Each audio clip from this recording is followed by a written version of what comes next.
시청자와 함께하는 시민데스크. 출판계를 비롯해 문화예술 전반에 걸친 고질적 문제죠. 콘텐츠 제작업계의 불공정 약관 실태가 최근 도마 위에 올랐습니다. 오늘 시청자 비평 리뷰 Y 시간에는 창작자의 권리 보호를 어떻게 짚어내고 있는지 YTN 보도를 통해 살펴보겠습니다.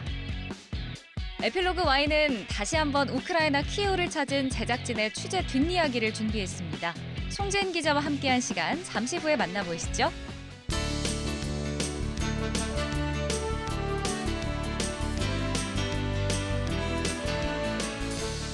시청자 여러분 안녕하십니까? 김영수입니다.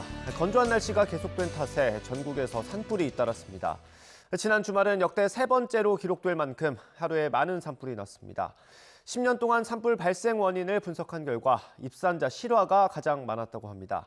메마른 대기도 문제지만 결국 사람의 부주의가 원인이라는 겁니다. 시민들의 적극적인 협조가 가장 중요한 만큼 산불 예방을 위한 각별한 주의 거듭 당부드립니다. 이번 주 시민데스크는 시청자 비평 리뷰 Y로 시작합니다.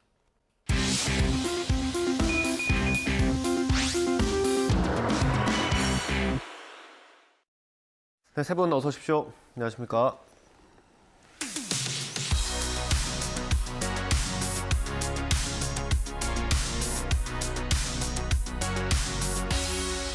네, 시청자 비평 리뷰 Y 시작하겠습니다. 먼저 김지연 시청자 평가원께서 가져오신 오늘의 주제부터 들어봅니다.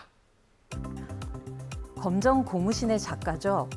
최근 이우영 작가의 안타까운 별세 소식과 관련해서 저작권 관련 보도가 적지 않았습니다. 오늘 리뷰 Y에서는 문화계의 뜨겁고도 첨예한 이슈, 저작권 관련 이슈를 YTN이 적절히 보도하고 있는지 살펴보겠습니다. 아울러 큰 틀에서는 문화 저널리즘의 바람직한 방향성은 어떤 것일지 함께 짚어보는 시간을 갖고자 합니다. 네, 오늘 YTN의 창작자 권리 보호에 대한 보도를 살펴볼 텐데 구체적으로 어떤 것부터 보면 되겠습니까? 네, 먼저 검정 고무신과 관련된 이우영 작가의 안타까운 죽음, 그 이면에 놓여 있는 저작권 분쟁의 문제를 짚어봐야겠죠. 네. 이런 불공정 계약을 적극적으로 알린 YTN의 보도, 우선 적지 않은 보도량으로 이 사안의 심각성을 전하면서 언론의 중차대한 역할을 수행해냈다는 점에서 긍정적으로 평가하고 싶습니다. 네, 일단 보도량 자체는 많았다고 봐주시는 것 같고요. 내용은 좀 어땠습니까? 구체적인 보도 내용을 보면요. 이우영 작가의 별세 소식을 전한 첫 보도가 3월 12일이었죠. 저작권 분쟁이라는 사건의 경위를 전한 후속 보도가 또 당일 이어졌고요. 이후 3월 15일에는 문화체육관광부가 불공정 계약을 막기 위해 만화 분야 표준 계약서의 2차적 저작물 관련 내용을 구체적으로 넣을 계획이라는 정부 정책 관련 보도가, 또 저작권법 개정안이 국회에 계류 중이라는 3월 19일 보도도 이어졌습니다. 사건의 발생, 사건 경위, 사건 대응책이라는 보도의 흐름을 통해 이 사건을 환기시키는 적극적 역할을 언론이 담당하고 있습니다. 특히 불공정 계약 관행 만연, 저작권법 개정안 국회 계류 보도는 그 길이는 짧았지만 밀도감 있는 내용의 보도였습니다. 본 보도는 이우영 작가의 별세라는 비극적 사건이 벌어진 경과에 대해 개인적 차원과 구조적 차원을 균형감 있게 들여다보고 있는데요. 실제 계약서 등 객관적 자료를 들여다보고 이에 대한 전문가 의견을 청취하는 것은 물론 불공정 계약이 왜 여전히 계속되고 있는지 법적, 제도적 차원의 미비점을 체계적으로 전달하고 있습니다. 예, 언론이 관련 이슈를 의제화해야 한다라고 하는 보도 방향, 여기에는 저도 크게 공감합니다. 사실 뉴스와 영상 관련 저작권 분쟁에 있어서 언론사들, 특히 이제 YTN도 당사자에 해당할 거라고 봅니다. 그래서 이것을 문화 저널리즘의 관점에서 이 사안을 좀 바라봤으면 좋겠는데요. 문화 저널리즘은 저널리즘의 한 분파로서 문화 영역 전반을 폭넓게 포괄하고 기자, 평론가, 문화 전문가들이 만들어내는 문화 현상과 문화 산업에 대한 저널리즘적인 접근이라고 정의할 수 있겠습니다. 이런 문화 저널리즘적인 관점에서 언론의 역할을 크게 세 가지로 정리해봤습니다. 첫 번째는 문화 영역에 관한 환경 감시 기능을 담당해 주셔야지 됩니다. 두 번째, 문화 영향력 진단과 해석 역할을 담당해 주셔야 합니다. 세 번째는 제도적 보완점 개선을 위한 공론장 역할을 부탁드립니다. 앞으로 이 세 가지 부분을 문화예술 분야 보도를 하면서 특별히 YTN이 유념해 주시길 부탁드립니다. 네. 이게 오래된 관행일수록 고치려면 공론화가 필요할 테고요. 그러면 언론이 역할을 해야 될 텐데 중요할 것 같습니다. 예, 사실 이 작가는 좋은 작가는 우리 사회의 자산이죠. 그런데 이 작가가 목숨을 걸고 이런 문제를 제기를 했기 때문에 우리는 이제 사회는 작가를 잃은 거고, 그리고 또 그런 만큼 이제 당국이든 뭐 업계든 언론이든 함께 나서서 이 문제를 정면으로 해결을 해야 된다, 이렇게 생각을 합니다. 사실 그리고 이제 이우영 작가와 계약한 그 출판사는 또 여러 경로를 통해서 출판사 나름대로 어려움이 있다, 이렇게 얘기를 했습니다. 그런데 전체적으로 이번 사건을 계기로 그 창작자들, 작가들의 얘기를 들어보면 전체적으로 작가가 여전히 약자인 것은 사실인 것 같습니다. 현재 이제 대책위원회가 구성이 됐고 아직 이게 문제가 해결되지 않은 만큼 이 과정을 앞으로도 언론이 계속 지켜보고 또 주목하고 취재를 해야 될 것 같습니다.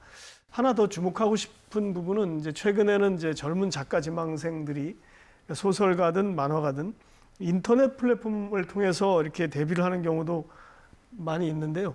이런 부분에서 이제 인터넷 대기업들이 과연 그 우월적 지위를 남용하고 있지 않은지, 이런 부분도 언론에서 미리 살펴봐야 될 것 같다, 이런 생각을 하게 됐습니다. 예. 문화예술계 보도하면 K 콘텐츠 보도가 빠질 수 없을 것 같은데 화려한 부분이 많이 부각이 되고 있고요. 그럼에도 불구하고 좀 어두운 이면이 있을 것 같은데 어떻습니까? 네. 코로나19 팬데믹을 기점으로 미디어 영역에서 급속도로 성장한 분야가 OTT일 것입니다. 최근 한국 드라마, 한국 영화의 인기와 더불어서 이 콘텐츠를 접하고자 하는 이런 시청자들이 전 세계 곳곳에서 늘고 있는 것도 사실이고요. 그런데 이와 더불어서 인기 콘텐츠를 복제한 후에 불법 유통해서 저작권을 침해하는 사례들도 속출하고 있습니다. YTN은 이러한 현상을 포착해서 보도해 주셨습니다. 최신 드라마가 다 공짜, 속타는 OTT, 배경과 대책은, 이 보도에서는 스튜디오에 대중문화 평론가이신 김헌식 님이 출연하셔서요. 상황의 심각성을 진단하고 대응 대책에 대해서 짚어보는 아주 의미 있는 시간을 가져주셨습니다. 특히 올바른 저작권 문화 생태계 조성을 위해서 이용자들의 자발적인 실천과 노력이 필요하다는 점을 제시해 주셔서 굉장히 인상적이었습니다. 네. 뭐 모든 분야가 그렇지만 저처럼 문화 분야를 잘 모르면 전문가 출연하는 게 참 도움이 많이 되더라고요. 네, 그렇습니다. 그런데 이런 YTN의 자랑인 전문 패널 출연이 문화 영역 보도에서는 많이 보이지 않아서 좀 아쉬웠습니다. 사실 저작권 관련 불공정 계약 이슈가 하루 이틀 제기된 문제는 아닙니다. 또 빠르게 변화하고 있는 미디어 환경과 국제 문화 교류 환경에 맞춰서 국내 창작자들을 보호하고 육성하기 위해서는 제도 개선이 굉장히 시급한 상황입니다. 국제적인 저작권 기준과 국내 기준을 비교해서 발빠르게 수준을 조율하는 것도 필요한 상황이고요. 시청자들이 각계 현장 상황에 대한 정확한 정보 파악을 토대로 여론을 형성하고 또 제도 정비와 정책 마련에 힘을 실을 수 있도록 YTN이 전문 패널 확보와 심층 해설, 또 대담 프로그램 편성에 힘써 주시길 부탁드립니다. 네. 창작자가 직접 나와서 이렇게 대변하는 적도 있었던 것 같은데 어땠습니까? 네, 구름빵 백희나 작가에게 듣는 창작자의 권리는 대담은 단연 돋보였습니다. 자신이 창작한 콘텐츠로부터 작가가 배제될 수 있는 모순적 상황을 다방면에서 지적한 입체적인 대담이었습니다. 저작권 분쟁 소송이 기업과 개인이라는 다윗과 골리앗의 싸움이라는 점 때문에 작가 일방에게 불공정한 독소 조약을 담은 계약의 관행들이 반복될 수밖에 없는 구조적 모순을 지적한 의미 있는 대담이었는데요. 무엇보다 창작 권리에 대한 사회적 인식이 재정립되어야 한다는 점을 관련 문제의 중요 당사자이자 권위 있는 스피커의 입을 빌어 직접 전하고 있다는 점이 대담의 무게를 높였습니다. 예, 또 하나 눈에 띄는 보도가 있었는데요. 스페인서 저작권료 받은 옥겜 황동혁, 저작권법 개정 급선무. 이 보도에서는 OTT나 TV, 인터넷 TV로 방영된 데 따른 수익을 정산받은 이 사실을 보도해 주셨습니다. 저작권 정산을 받은 감독들의 의견도 또 정리해서 전달해 주셨는데요. 해외 저작권료 수령 소감의 발표라고 하는 이벤트에서 시작해서 업계 목소리를 직접 전달해 주시고요. 또 국내 제도의 문제점을 조명하고 제도 변화를 촉구하는 이 보도의 연속 손상에서 굉장히 가뭄의 단비 같은 좋은 보도로 제 눈에 띄었습니다. 네, 여러 창작자의 목소리가 이처럼 담긴 보도들을 제가 보면서 저는 한편으로 좀 마음이 무거웠는데요. 무엇보다 문화를 온전히 문화로서 대하는 우리 사회의 인식이 중요하다는 생각이 들었습니다. 이를테면 문화가 만들어내는 경제적인 효과, 국가적 위상 등에 지나치게 경도되어 온 것은 아닌지, 즉 문화를 다른 영역의 수단으로 우리 사회가 인식해 온 것은 아닌지 인식의 점검이 필요하다는 생각이 들었습니다. 가전제치인 K 콘텐츠 수출 14조 돌파, 세계적 신드롬 비결은 보도를 예로 들 수 있을 텐데요. 헤드라인을 통해 알 수 있듯 본 보도는 한류의 경제적 가치에 대해 논평하는 대담 형식의 보도인데요. 문화 비평가와의 대담이라는 좋은 틀을 갖췄음에도 불구하고 경제적 효과에만 지나치게 치중한 나열식 대담 구조로 인해 문화 비평으로서 본질적 이슈까지 나아가지 못한 점이 매우 아쉬웠습니다. 예, 저도 아쉬운 점을 좀 더 이어서 살펴보면 문화 영역 관련 보도들이 경제적 성과 위주로 보도되고 있고 또 국제 어워드 수상 관련 소식이나 차트 진입 성과 위주의 단신으로 이루어지고 있다라고 하는 점들을 좀 아쉬운 점으로 꼽을 수 있겠습니다. 제목들만 봐도 그러한 현상을 파악할 수가 있는 것 같은데요. 지난해 지식재산권 무역 다시 적자, 개인 부진 탓, 헤어질 결심, 아카데미 국제영어상 최종 후보 불발, 박찬욱 감독의 헤어질 결심, 영 아카데미도 불발. 문화 영역을 전반적으로 다루는 YTN 스타 보도도 크게 다르지 않았습니다. 멋지다 김은숙, 더 글로리 공개 3일 만에 넷플릭스 전 세계 1위. 뉴진스, 미 빌보드 글로벌 200석 K-팝 여성 아티스트 신기록. 보도들이 그렇습니다. 이 내용들이 대체로 해외 차트 진입 성과나 국제 어워드의 수상 기대 이런 단신으로 전달되는 경우들이 많았습니다. 그래서 창작자나 예술인들의 활동에 오히려 장애물이 되는 제도가 있는지 또 문제가 있는지 조명해서 공론화하고 변화를 촉구하는 보도가 조금 더 필요해 보입니다. YTN이 문화 영역에서도 그 역할을 담당해 주시길 오늘 여러 번 부탁을 드리는데요. 예. 부탁드립니다. 문화부가 열심히 하고 있지만 아무래도 좀 한계가 있는 것 같습니다. 부족한 점을 많이 지적을 해주셨습니다. 대부분 사실 좋은 지적이고요. 특히 우리 문화가 세계적으로 이렇게 평가받는 시점에서 언론이 과연 제대로 이거를 뒷받침하고 있다 그럴까요? 그걸 제대로 취재하고 있는지 그런 부분에 대한 지적은 상당히 다 설득력이 있다고 생각합니다. 제가 이제 두 분 말씀을 들으면서 느낀 것 중에 하나는 사실 문화가 영역이 굉장히 넓은데 지금 말씀하셨던 이제 드라마라든지 대중음악 같은 거, 그다음에 세계적인 어떤 시상식에서 이름이 오르내리거나 수상을 한 그런 어떤 영역은 그나마 각광을 받는 분야이고요. 사실 이제 거의 드러나지 않게 순수 예술을 하는 사람도 많고 또 사람들의 관심이 적은데도 끊임없이 창작의 열기를 불태우는 공연이나 전시 이런 것도 많습니다. YTN에서 문화 담당하는 기자들이 하는 것이 여러 가지가 있는데 그중에서 그나마 좀 덜 각광받는 분야도 또 많이 하고 있다는 부분을 말씀드리고 싶어요. 제가 지난 주말에 우리가 리포트를 한 아이템 중에 하나가 다페르 튜트 쿼드라는 그 리포트예요. 또 다른 이제 아이템이 있었는데 이 남성 중심의 가부장제에 계속 저항을 했던 국제적인 작가가 있는데 하이디 부허라는 이 페미니즘 작가의 국내 첫 회고전을 소개한 리포트가 있었어요. 저희 이제 언론에서 해야 될 일 중에 하나라고 생각한다면 어떤 형태로든 창작자들이 어떤 걸림돌이 없이 자유롭게 창작 활동을 할 수 있도록 하는 거, 그것을 지켜주는 것이 하나의 역할이 아닌가 이런 생각을 해봤습니다.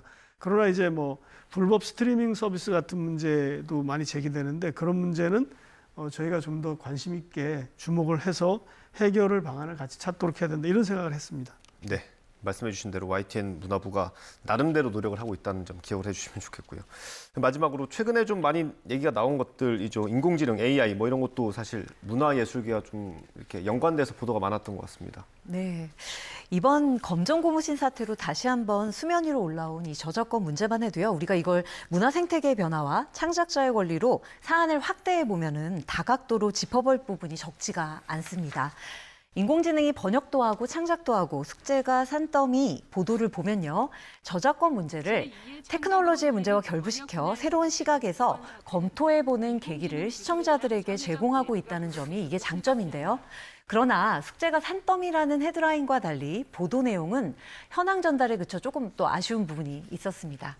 테크놀로지의 진화에 따른 창작 환경의 변화에 따라 창작의 영역을 어디까지로 우리가 인정해야 할지, 그렇다면 저작 등 그 권리 주체를 어디까지로 한정해야 할지 아니면 역으로 확대해야 될지 등에 대해서 전문가 대담이나 심층 보도 형식으로 이와 같은 보도들은 꾸며보는 것이 좀 더 적절하지 않을까 생각해 봤습니다. 예, 그렇습니다. 챗 GPT 열풍과 더불어서 문화계와 저작권 관련 분야에서도 인공지능 AI의 활동 결과물을 어떻게 취급해야 할지 주시하고 있는 그런 시점입니다. YTN에서는 이러한 논쟁이 되고 있다는 점을 잘 다루어 주셨습니다. 다만 AI 생성 이미지 저작권 없다. 이미지 배치는 인정. 미 당국 결정. 보도를 보면 작가가 행한 이미지의 선택, 배치는 저작권이 인정된다고 통보했다는 사실을 단신만으로만 전해주셔서 굉장히 아쉬웠습니다. 이와 관련해서는 심도 있는 취재와 해설이 좀 필요할 것으로 보이는데요. 예를 들면 사람이 그린 미술품을 인공지능이 복제한 경우, 또 인공지능이 번역해서 출판된 번역서, 또 심지어 인공지능이 창작한 이미지나 소설의 경우 저작권을 어떻게 볼 것인지와 관련된 그런 질문들이 새롭게 제기되고 있습니다. 이 부분에 대해서는 깊이 있는 취재와 해설이 좀 더 필요해 보입니다. 네, 이런 현상이 박사님이 말씀하신 대로 우리만의 문제가 아니라 세계적인 변화의 추세라는 점을 알 수가 있었는데요. 일본의 경우 인공지능으로 그린 첫 만화책이 출간이 돼서 창작성과 예술성 논란이 있다라는 보도도 있었고요. 인공지능이 그린 진주 귀걸이 소녀, 네덜란드 미술계 후끈, 모욕적, 창조적 보도도 있었습니다. 이런 문화 생태계의 급속한 변화에 따른 문화 트렌드의 미래를 깊이 있게 진단하고 논평하는 YTN의 대담 보도들이 더욱더 많아졌으면 합니다. 네, 알겠습니다. 오늘 리뷰와의 내용 정리 한번 해보겠습니다. 이것만은 꼭 시간입니다. 평가원님부터 한 줄 요약 들어보겠습니다. YTN 문화보도의 주류화에 앞장섰으면. 오늘 비평의 시발점이 되었던 저작권 보도도 그렇습니다만 여타 문화 보도들 역시 단순히 사건이나 사안의 전달을 넘어서려는 노력이 필요하다고 봅니다. 이를테면 문화 트렌드에 대한 심도 있는 토론과 비평, 문화 권력의 감시 등이 일례겠죠.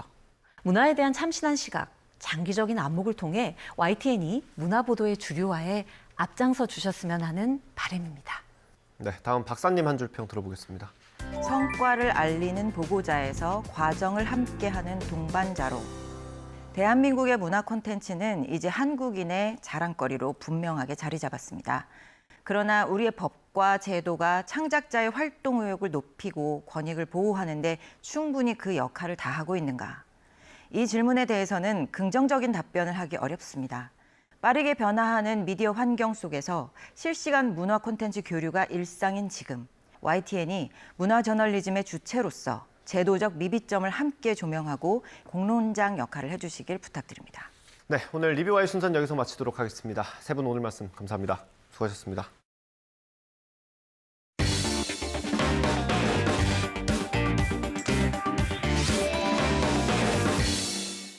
우크라이나 현지를 다녀온 현장 기자들의 취재기 에필로그 Y에서 전해드린 적이 있습니다.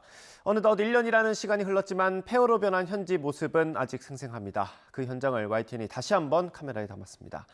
뉴스에서 다루지 않은 취재 뒷얘기 송재인 기자에게 들어봅니다. 지금 바로 만나보시죠. 러시아가 우크라이나를 침공한 지 어느덧 1년. 전쟁 속에서 우크라이나인들은 어떤 모습으로 살아가고 있을까요? YTN은 현지를 다시 찾아 시민들의 이야기를 전했습니다. 침공 1년, 우크라이나의 모습은 어떨까요? 키우에서 YTN 송재인입니다. 오늘 에필로그 Y 시간, 사회부 송재인 기자와 함께합니다. 네, 어서 오세요. 반갑습니다. 자, 우크라이나 전쟁 1년이 된 시기에 YTN 취재진이 다시 한번 우크라이나를 찾았습니다. 얼마 만에 저희 취재진이 가게 된 건가요? 저희 YTN 취재팀 기준으로 따져보면 지난해 6월에 키이우 수도를 찾았었으니까 거의 8개월 만에 다시 한번 찾은 거라고 볼 수 있습니다. 8개월 만에 다시 찾게 된 우크라이나 그 전쟁 상황. 직접 가서 보시니까 좀 눈에 띄게 달라진 점이 있었나요? 지난해 6월에 제가 직접 출장을 갔던 건 아니라서 직접 보고 나서 이렇게 달라졌다라고 말하기는 좀 조심스럽긴 하지만 이전에 출장팀도 저한테 이제 여러 가지 안내사항 같은 거나 취재사항의 애로점 이런 게 있을 수 있다라고 많이 얘기를 해줬거든요. 카페 연곳이 많이 없고 식사도 좀 쉽지만은 않을 거다 이렇게 말을 했어서 이걸 어떻게 준비를 해가야 되나 싶었는데 시민들은 대부분 본인 생업을 위해서 출근을 하던 상황이고요. 그런 만큼 도심의 이제 가게들도 비록 영업은 잘 되진 않지만 백화점을 포함해서 대부분의 상점들이 다 운영을 하던 시점이었습니다. 그래도 정말 다행히 조금씩 일상을 좀 회복해 나가고 있는 그런 모습인 것 같은데 전쟁이 그래도 지금 진행 중이기 때문에 취재하실 때 좀 힘든 부분도 많으셨을 것 같아요. 가보시니까 어떠셨어요? 우선 형식적으로는 통금 시간이 있어서요. 밤 11시부터 새벽 5시까지는 이제 통금 시간으로 해서 통행이랑 차량 통행이 다 제한이 되거든요. 근데 저희는 아무래도 한국 시간에 맞춰서 방송을 하다 보니까 아침 새벽부터 일찍이 움직일 수 있으면 조금 더 여유롭게 취재를 할 수 있는 상황인데 통금 시간이 해제된 이후로 이동을 해야 되는 만큼 형식적으로는 그런 부분이 조금 제약이 있던 경험이 있습니다. 그러면 현지에서 이렇게 취재하시면서 여기가 진짜 전쟁 지역이구나 이렇게 직접적으로 체감한 적도 있으신가요?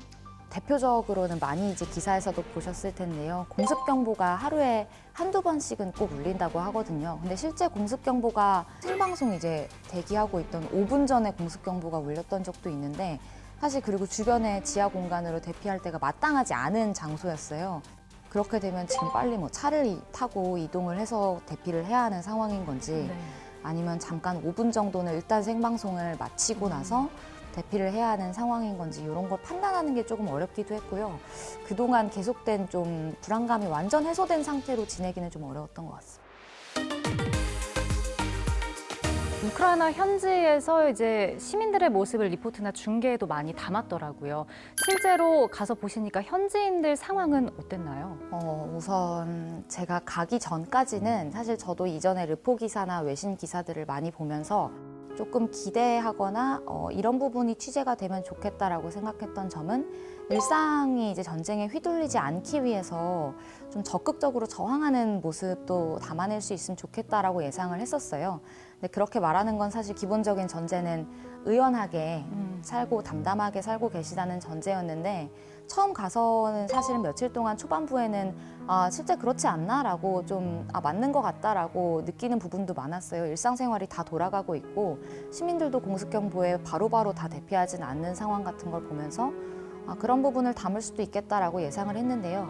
한 중후반부부터는 제가 아무래도 기대했던 점 같은 거는 아무래도 제3자니까 기대할 수 있었던 면이었구나라는 걸 이제 깨닫고 나서는 왜냐하면 이제 광장 같은 데서 웃으면서 즐겁게 지나가는 시민분들도 전쟁에 대한 이야기를 이제 인터뷰를 통해서 두세 마디 정도 물어보면 갑자기 이제 눈물을 흘리시거나 굉장히 슬퍼하시거나 혹은 약간은 체념한 듯한 우리가 어떻게 할 수 있는 게 있겠냐라면서 조금은 마음을 놓은 듯한 말씀도 해주셨던 걸 보면 이분들이 담담하게 겉으로 보기에는 살고 있다고 하더라도 내면에는 슬픔이나 불안 같은 것들이 이미 이제 일상의 일부가 된 상태겠구나. 그래서 이분들의 슬픔이나 불안 혹은 일상의 불안정성 같은 것들을 그냥 있는 그대로 담아내서 그 부분도 깊게 녹여내야 하겠구나라는 생각을 중후반부부터는 좀 했습니다. 사실 그분들의 이야기도 많이 담았었잖아요. 어떤 분의 이야기가 좀 가장 기억에 남으시나요? 사실 순간마다 다 기억에 남는데요. 거의 마지막쯤에 이제 만나 뵀던 고려인 어머니 분이었는데 그 폭격으로 인해서 집이 완전히 외곽에 무너진 상태였고요. 거의 불에 타서 그냥 뼈대만 남은 상태였고 함께 살던 첫째 아들은 이제 전장에 가 있는 물론 이제 전선까지는 아니지만 서부 지역에서 경계 근무를 서는 분이었는데 뭔가 포기하고 싶을 만큼 힘드신 상황이라고 객관적으로 이제 생각해 볼 법한 조건인데 인터뷰 중간에 한 번도 울지 않으시고 그 울음을 되게 참으시는데 그 참는 모습이 되게 강해 보여서 그 모습이 굉장히 인상적이었는데 인터뷰가 다 끝나고 나서 그분 입장에선 제가 거의 딸처 같은 나이대일 거라서 이제 포옹을 한번 하는데 그때는 조금 눈물을 흘리신 건 아니긴 하지만 잘 못 참으시더라고요.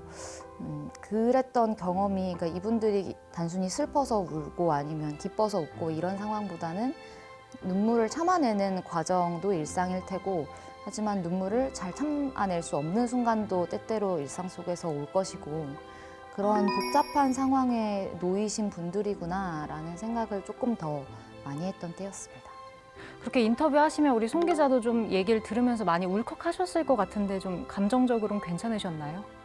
아무래도 사람 대 사람으로 인터뷰를 할 때는 그 잘 못 참겠는 순간도 있더라고요. 침공 1년 딱 1년을 맞았던 24일에 광장에서 한 시민분, 여자 시민분을 만났던 때가 있었는데, 그분이 이제 추모 깃발이 막 많이 꽂힌 깃발 앞에서 이렇게 경례를 하면서 울고 계셨어요. 네. 그래서 이제 뭐 조심스럽긴 하지만 다가가서 어떤 마음이시냐 이렇게 물었을 때, 자기 오빠가 동부전선에서 다쳐서 돌아왔다.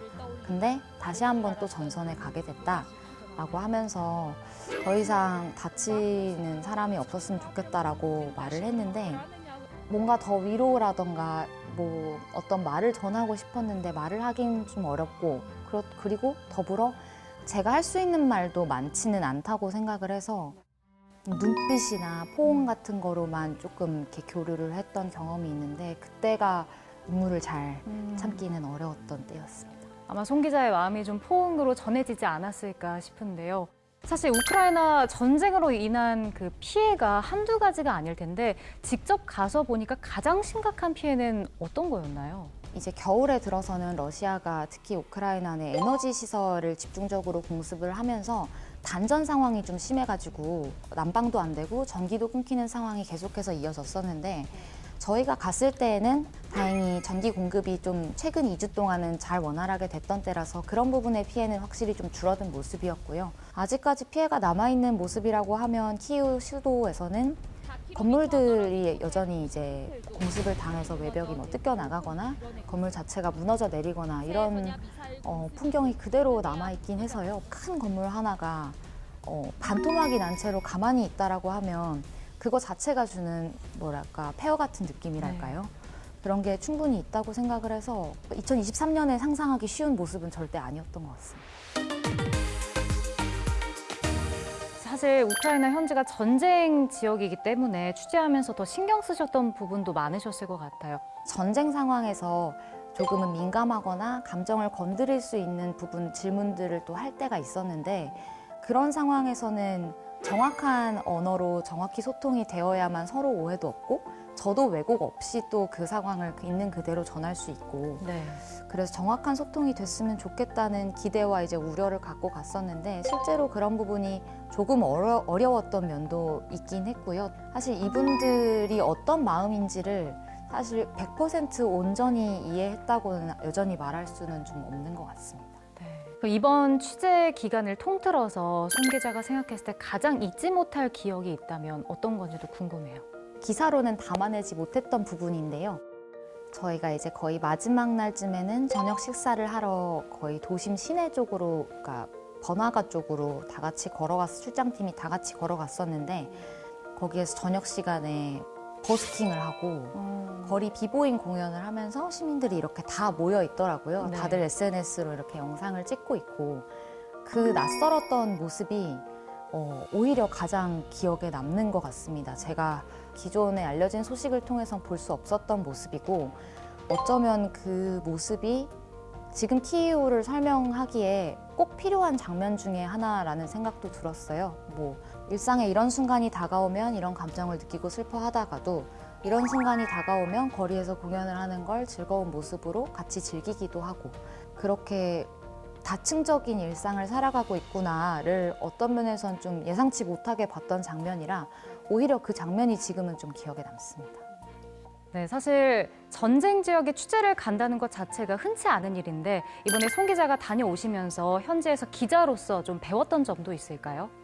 처음에 제가 이제 기자를 준비를 할 때 자기소개서에서 썼던 말이 듣고 전하고 싶다, 기자를 하고 싶은 이유는 사실 그게 전부다 라고 적었었는데, 그 문장을 다시 한번 좀 새겨볼 수 있는 경험이었던 것 같아서 앞으로도 기사를 쓸 때 한 사람 한 사람의 이야기를 전하고 또 그 사람들을 표현할 때 얼마나 조심스러워야 하고 또 얼마나 깊게 그 사람들을 들으려고 노력을 해야 하는지 그런 점들을 말하자면 조심스러움 같은 것들을 한 번 더 되새겼던 경험이었던 것 같습니다. 네, 지금 송재인 기자가 이야기해 주신 것처럼 우크라이나 현지 상황 또 국내 상황까지 앞으로도 듣고 전하는 그런 기사 많이 써주시길 바라보겠습니다. 오늘 함께 해주셔서 고맙습니다. 감사합니다. 시민데스크는 시청자 목소리로 YTN을 되돌아봅니다. 방송에 대한 여러 의견들 SNS와 홈페이지, 전화로 남겨주시고요. 저희는 다음 주에 더 다양한 시청자 의견으로 돌아오겠습니다. 시청해주신 여러분 고맙습니다.